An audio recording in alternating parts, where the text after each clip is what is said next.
Welcome to News in Context. I'm Gina Valeria. In this episode, we explore how the imagery and visuals that are infused into racist and misogynistic tropes today can be traced to classical works of art, including both the intentional message of the artist as well as the cultural context we bring and how we interpret and use that imagery. We also discuss how the art we think of as canon was actually deliberately and intentionally defined in an early and successful PR effort that persists to today. My guest is Letha Ch'ien, Assistant Professor of Art History at Sonoma State University.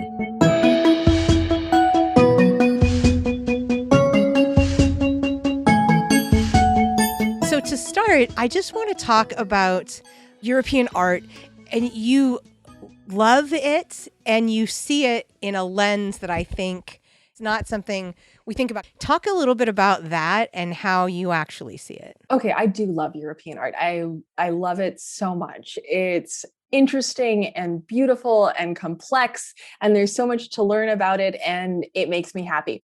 It's also horrifying. There's so much racism and sexism and hierarchy, promotions of class inequality in their denigration of disability, bodily difference. That's all there. A student of mine actually said to me today, I feel bad about liking Renaissance art. And I said, I understand, but it's kind of like your racist uncle. You can acknowledge that he's racist, and you don't have to accept that or tolerate that, but you can also love your uncle for his good qualities, and they don't have to be separate. You can acknowledge the bad with the good. Okay. I want to get into the bad or to the problematic aspects of it, but before we do that, specifically tell me why you love it. I love art in general because it's a way of thinking about the world and concepts and ideologies. It takes an idea and it puts it out of your head into a place where you can contemplate it. And you can see things and you can imagine things that aren't actually real in the world through the abstraction and the representation of them. It's a way of thinking about things. European art, and by that I'm assuming you're thinking medieval, Renaissance, 18th, 19th century. Yeah. We don't normally count the ancient stuff in European art, even though European art also has prehistoric art, same as everywhere else. What we mean when we say European art, it's engaged culturally at such a complex level with religious ideologies of what it means to be human, social organization, who we want to be, who we're afraid of being.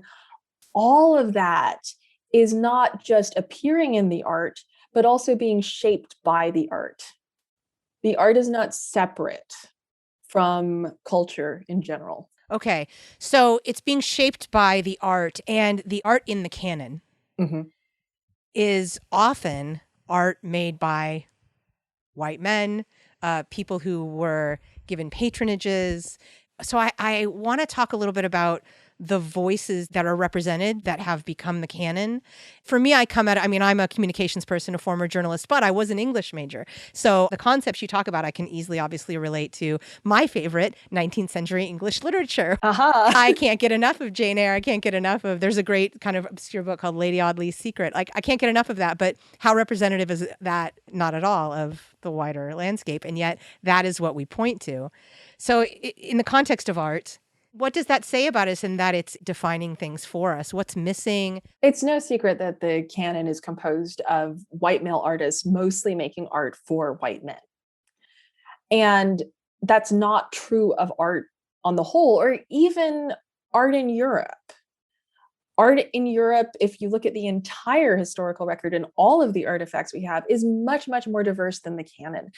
The canon comes out of a story that forms in the 19th century during a period of the nation state, during a period of eugenics, during a period of heavy racism formation and colonization around the world. And that's what's persisted, right? Yeah, it has an agenda, and it's perpetuated by so many different factors. And once an artist becomes part of the canon, we start to think everybody needs to know about this artist. Everybody needs to know about Leonardo da Vinci. You're not an educated person if you don't know about Leonardo da Vinci. Don't you know about Leonardo da Vinci? Haven't you gone to Paris? Haven't you seen the Mona Lisa? Who are you if you haven't gone to Paris and seen the Mona Lisa? Where is it on your Instagram? And it's become standard culture for a certain level of class in the United States. Then I ask, not that those aren't amazing pieces of art, obviously they are. How do we rethink that? If you're given one set of content and messaging, like what happened to the rest of it? Oh, it's there. It's still there, yes. And a lot of it is still owned by famous museums like the Louvre.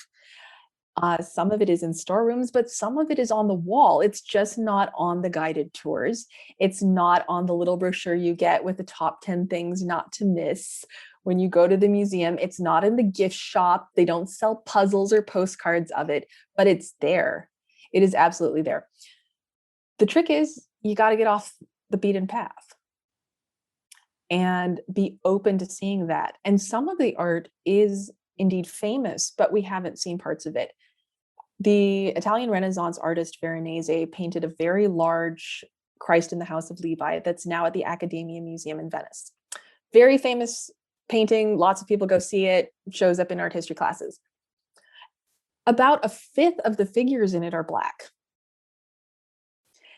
And I show it to my students frequently, and then I take it off the screen and say, were there any figures of color? And they say, oh no, it's an Italian Renaissance painting. Or, well, I guess since you're asking, maybe one or two.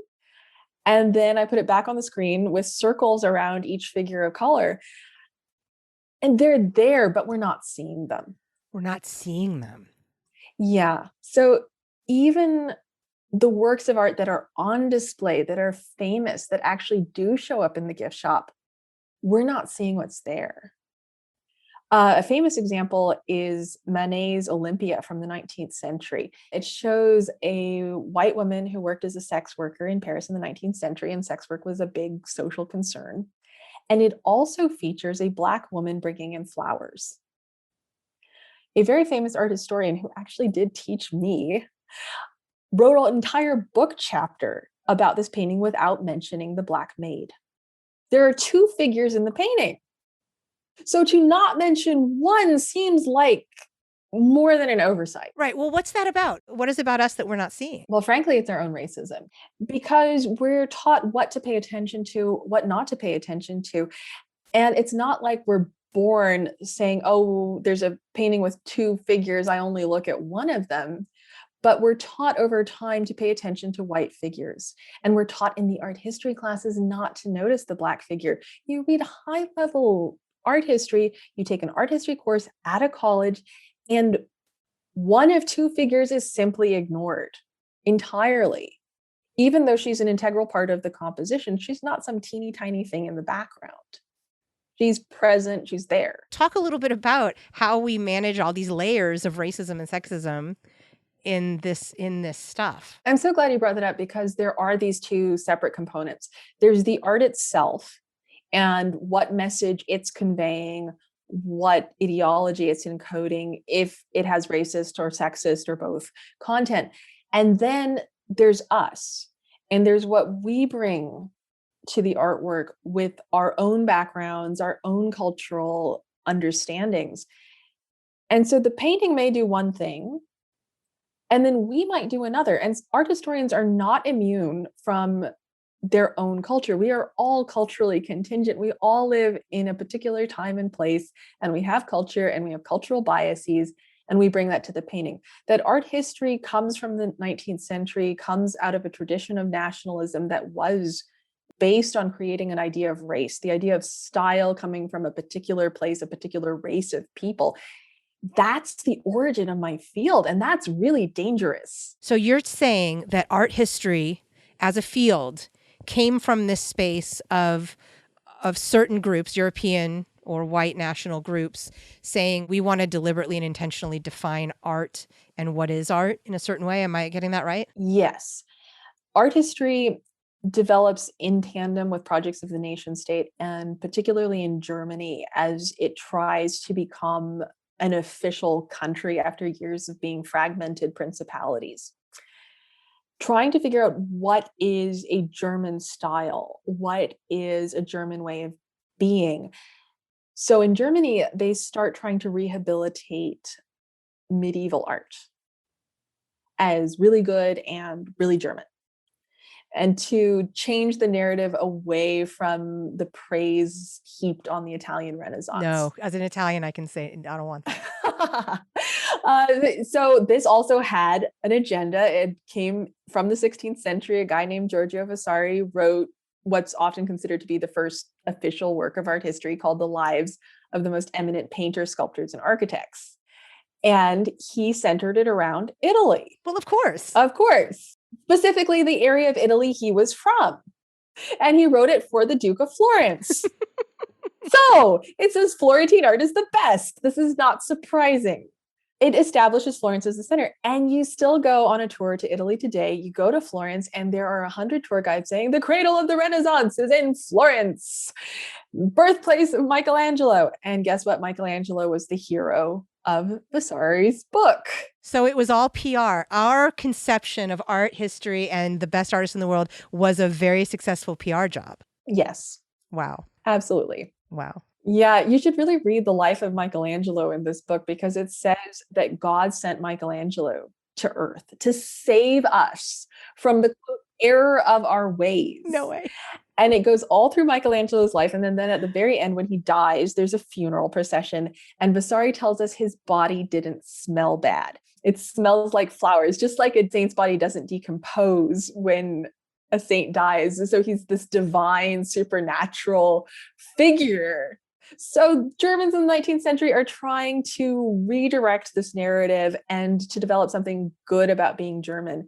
And then this imitation Black Gothic script gets picked up eventually by the Nazis. And they are doing medieval cosplay. Their idea of the Middle Ages as this time of whiteness, of Christianity, of monoracial, monoculture, monoethnicity world in which Germans were great, leads to the heavy usage of this pseudo-Gothic script. Wow. Wow. And they're not the only ones. The KKK is a medieval cosplay organization. You're listening to News in Context. I'm Gina Baleria.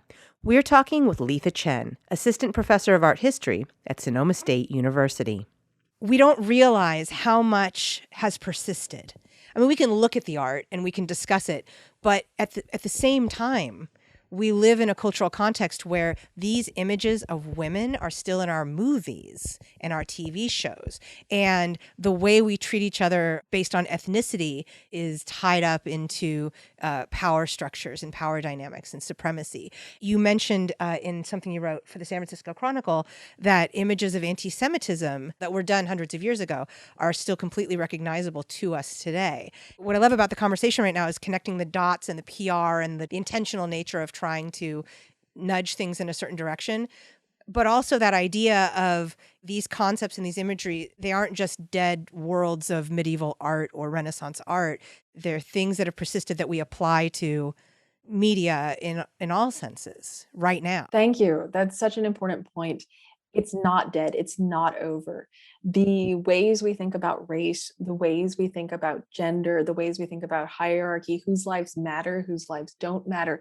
We have inherited these ideas from the Middle Ages and the Renaissance. This anti-Blackness really starts fomenting in the Middle Ages in Europe. It gets associated with the demonic, with the inhuman, with sin, and it grows until Blackness and the categories of enslavement become fused. And it happens over time in a series of images. And to watch it grow is very depressing. And we have to understand this history if we're going to dismantle it. We have to understand how it works. How did we get to this point?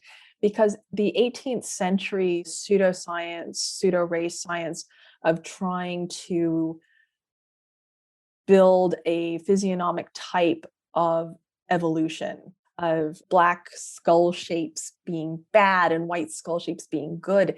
And the white skull shape, by the way, is based off of the classical sculpture, the Apollo Belvedere. So it wasn't even an actual person, it's a sculpture. Whoa. of a god, of the god Apollo. It's kind of unbelievable, but it comes from a tradition that said ancient sculpture is good. Ancient sculpture is the best. Ancient sculpture is ideal. The 18th century inherits that and says white people are like ancient sculpture. White people are marble people, which is absurd. But it sounds just a little bit plausible to us today because we've inherited the same messages that classical art is somehow realistic, not beautiful, idealized, morphed ideas of human bodies, and that they're white. And it's only becoming popularly known now that ancient sculpture was painted. It was very brightly colored. Yeah, marble happens to be white, but it doesn't mean that's how they were depicted at the time. Exactly. And we've known the whole time that these sculptures were painted. There were little bits of colored fragments behind ears, in the elbow joints, and some of it was scrubbed off by 19th century curators to further emphasize and create that idea of whiteness. That's fascinating. There are PR reasons for this, but it's not to say that this stuff isn't beautiful and stunning. Like you started out by saying you love this art. This stuff is beautiful and compelling, right?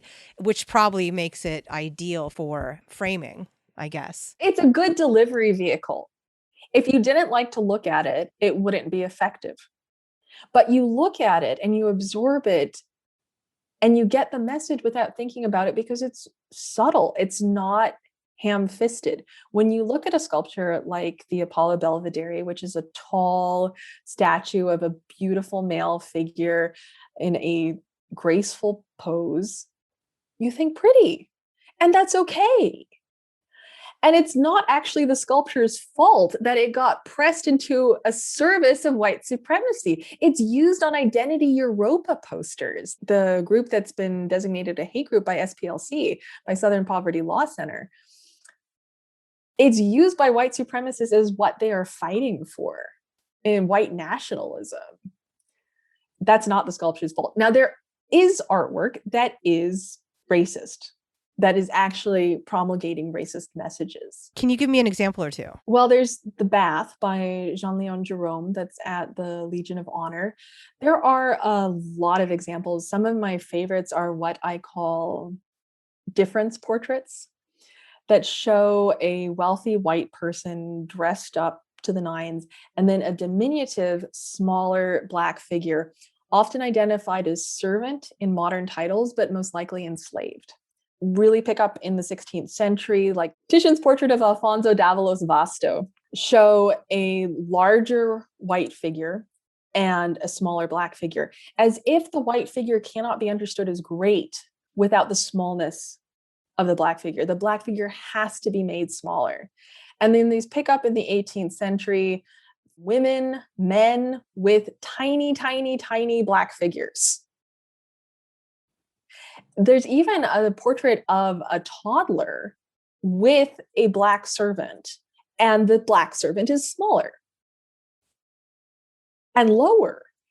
Toni Morrison was interviewed, I think, by Charlie Rose, and she said, "What are you if you're not stepping on somebody else? What do you have without whiteness and without the difference, without oppressing somebody else? Who are you? Can you be great if you're not greater?" And these portraits are so frightened. I look at them and see people who know that they aren't actually better than anybody else, and that they need to create these images of being better to try to create a consensus where we all at least pretend that they are, to force the category of Blackness to be one of servility, of smallness, of lesser than. And they don't just picture themselves by themselves, just as a person, even as a very rich person. Right. It's funny. I always tell my nieces and nephews, happy people don't try to hurt other people. Like, when they deal with bullying, or it's not right and you need to not let it happen. But think about the fact that something else is going on and they're trying to I think about that and I'm like, why would anyone want to define themselves in that way? White supremacy, it feels as if there's an insecurity there, because why would you need to make such a declaration of being better if you were secure in that thought? It still causes real harm. And now you're talking about this artwork, which again, things don't exist in a vacuum. It's like this artwork, we could be talking about Confederate statues, as we mentioned. We could be talking about things that happen at schools. We can be talking about violence against Asian Americans and Black Americans in the US. We can talk about all these things, but these sort of foundational elements are there throughout. I guess it's less surprising to me than it used to be, but it's still like, oh, there it is again. Yeah. The strength of it and the commonness of it are overwhelming. And I think that's one of the reasons a lot of us don't want to see it when we're in a museum, because it's just too much. It's so ugly and it's so prevalent. It seems like there's nothing that isn't free from racism and from violence. And I am sympathetic to that, but I don't think we can ignore it. I understand wanting a break. Like we'd all love to have a break from the shootings and the racism and all of it that seems to just come and come and come. And this week has been really hard for a lot of America. If we don't look, we won't be able to stop it. You're an educator, and you're an educator of color, and you're a woman, and you have the ability to talk about this stuff, as you are doing. So how do you bring this into a space when you're training young, passionate, excited, new art historians or students who are taking it for GE? How do you bring these concepts in to help move this space and this thinking forward? I think it's impossible not to. I think our students live in a racialized world with lots of racist violence and want to know why. And they ask questions. I do my best to both answer their questions and to give them the tools to answer them themselves as they keep looking at art, as they keep looking at images around them and what's happening. In specific senses, mention the Black figure in Manet's Olympia, and talk about her as a figure in a 2-figure painting. That's really basic. Do that. And then also talk about whiteness. A lot of efforts of diversity don't look at whiteness. They just try to, as they say, add or include people of color, which should be done. But whiteness is part of the conversation. So if you look at a Renoir painting like the Moulin de la Galette, which show a bunch of people outside at a cafe having a nice weekend, they're entirely white. Paris in the 19th century was not entirely white. It wasn't. It also doesn't show any laborers. There's nobody waiting the tables.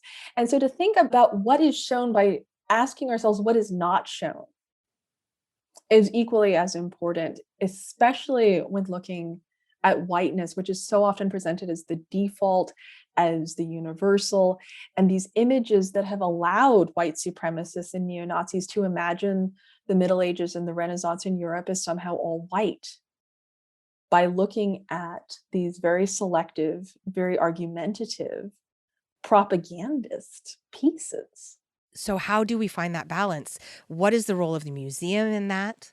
This is where we go to see art, right? We have decided that our art will be displayed in museums, right? So we go to see the art there. How should museums be approaching this aspect of art? I've been thinking about that a lot, and that's a question a lot of people have. I think we need to talk about what a museum is. Museums grew out of Wunderkammers, these curiosity cabinets collecting exotica from around the world, both natural world items plus artwork crafted by humans. Then in the 19th century, there was a push towards the aesthetic museum. If they're just aesthetic objects, then they're inert. But we know they're not inert and that they have messages and they communicate them even today. Even the old art still is capable of spreading poison.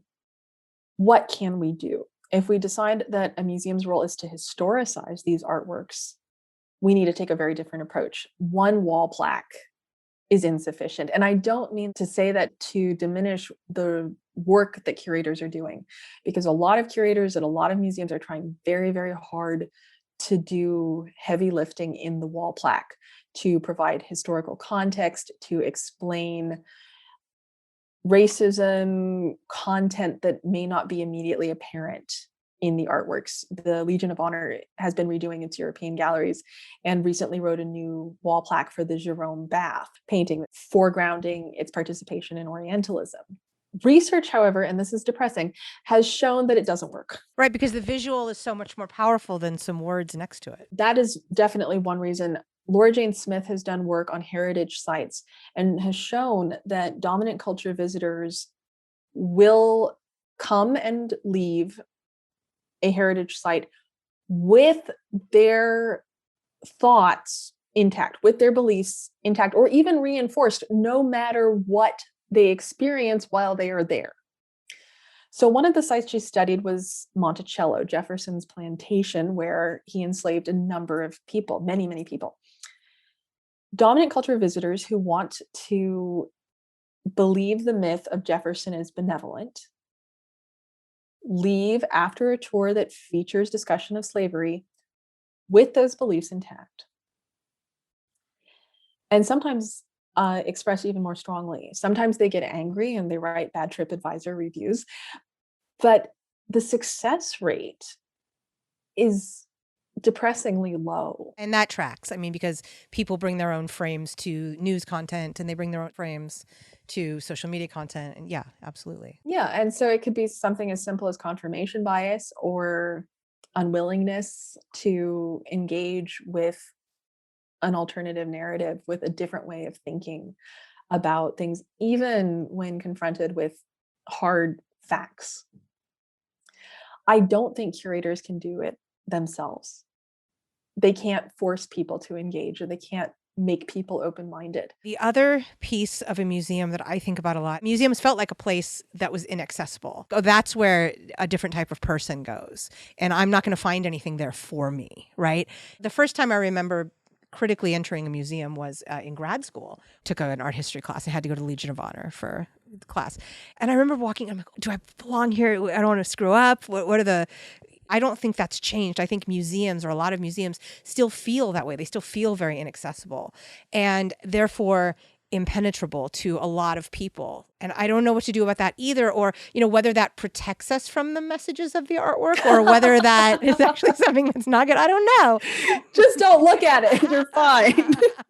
Well, as an art historian, I have to put in a plug for looking at art. It's really unfortunate that museums have become this place of restriction and gatekeeping and making people feel like they're not good enough. And you see this in sitcoms and in movies where somebody tries to study up really hard before they go to a museum on a date and have to impress somebody. That museums are about performing your class, performing your education instead of discovery. Or just seeing what's there. Discovery. See, curiosity, discovery. That would be amazing. Yeah, it would be. Thank you to my guest, Letha Ch'ien, Assistant Professor of Art History at Sonoma State University.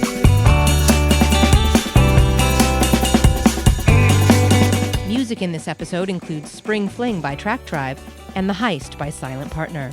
In addition to hearing News in Context every Friday at 8:30 a.m. and 6:30 p.m. on KSFP 102.5 in San Francisco, you can hear it on Spotify, Stitcher, Apple Podcasts, iHeartMedia, Google Play, Google Podcasts, Podbean, YouTube, and PRX. We're also on Facebook and Twitter at News in Context SF and on Instagram at News in Context. And you can find links to all of that at newsincontext.net.